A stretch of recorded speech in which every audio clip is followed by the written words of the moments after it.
most confident person in the room is usually the least qualified. Not always, but more often than you think. And the most dangerous part isn't the confidence itself. It's that the person has no idea.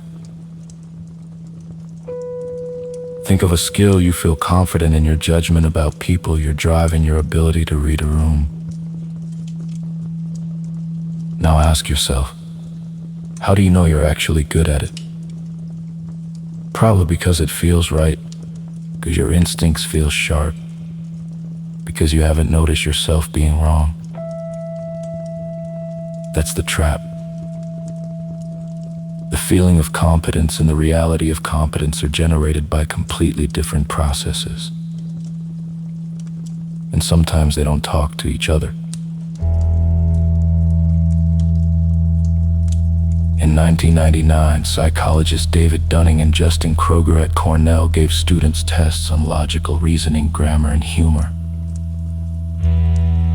After each test, students were asked to estimate how well they performed compared to everyone else.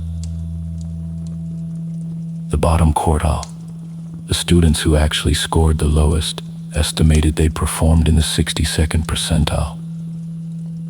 Above average, they were, in reality, in the bottom 25%. But here's the detail that gets lost. The top performers underestimated themselves. The students who scored highest consistently rated themselves below their real performance. Both findings matter. We'll come back to the second one. Dunning and Kruger called it the double burden of incompetence. To be good at something, you need two things: the actual skill and the ability to recognize quality in that skill. The problem is, those two things develop together. When you're genuinely incompetent at something, you don't just lack the skill. You also lack the very framework that would let you notice you're lacking the skill. It's like being colorblind and trying to decide if a painting is well colored. The deficit that creates the problem is the same deficit that prevents you from seeing the problem. And as you develop expertise, the more you learn, the more you see what you don't know. This is why the top performers underestimated themselves. They had enough competence to see the distance they still had to travel. Socrates said the wisest person is the one who knows they don't know. People have called that false modesty for centuries. It isn't.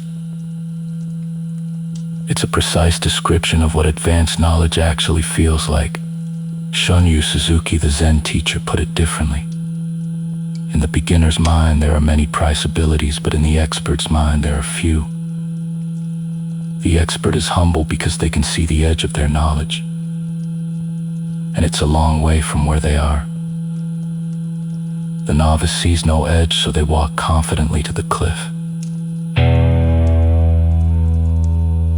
Here's the question I promised to come back to. Does this apply to you?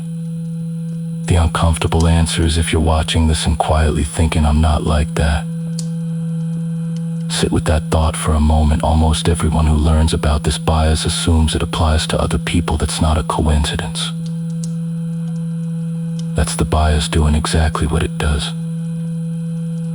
3 things that actually help. 1. Seek disconfirming evidence for any belief you hold confidently. Actively look for people who disagree, and try to understand before dismissing.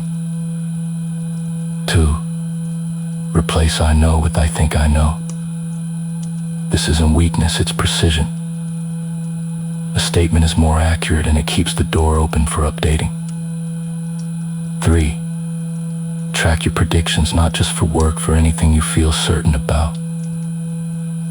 After 6 months, review your track record. Your calibration is in the data, not in the feeling. Back to the most confident person in the room. The most competent people you've ever met. The ones whose judgment you trust.